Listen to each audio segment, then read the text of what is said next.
चलिए रुक करते हैं अगली खबर का। वीडी शर्मा इस वक्त प्रेस ब्रीफिंग कर रहे हैं, बीजेपी के स्टेट प्रेसिडेंट, सुन लेते हैं।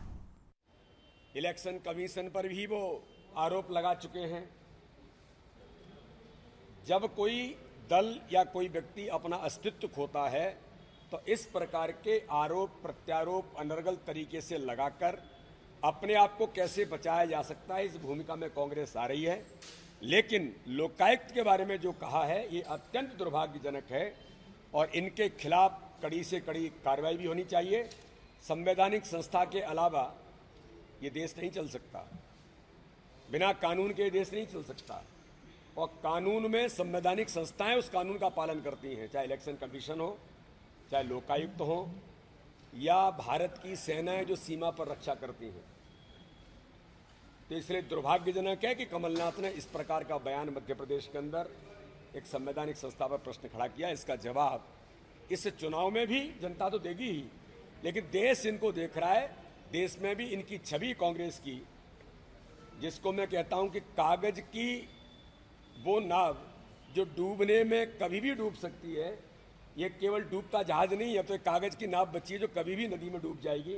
ऐसे हालात कांग्रेस के बने हैं। बहुत बहुत धन्यवाद। खंडवा में कांग्रेस के नेता एक मंच में नजर आए, ये कहीं भाजपा के लिए चुनौती क्यों?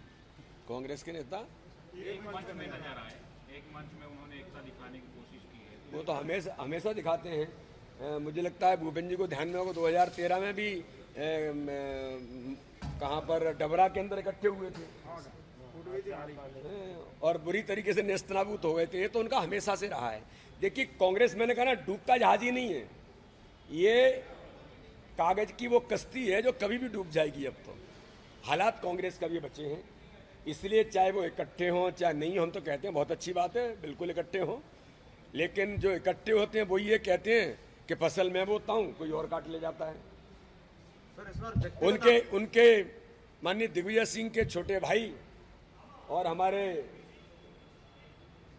जयवर्धन, क्या नाम है उनका, लक्ष्मण सिंह, उनके भाई, उनके जो लक्ष्मण सिंह जी के बेटे के जो चाचा हैं, वो ये कहते हैं कि बूथ पर कांग्रेस बची नहीं है, अध्यक्ष तो छोड़ दो। तो कांग्रेस के हाल ये हैं।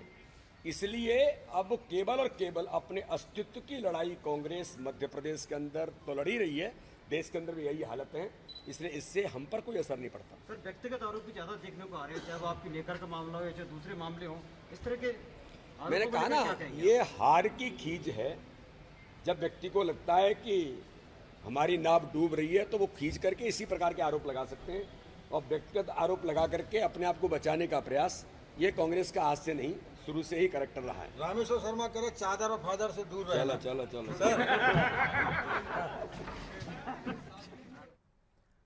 वीडी शर्मा को आप सुन रहे थे, प्रेस ब्रीफिंग कर रहे थे और कांग्रेस पर तंज कसते हुए कांग्रेस को आईना दिखा रहे थे।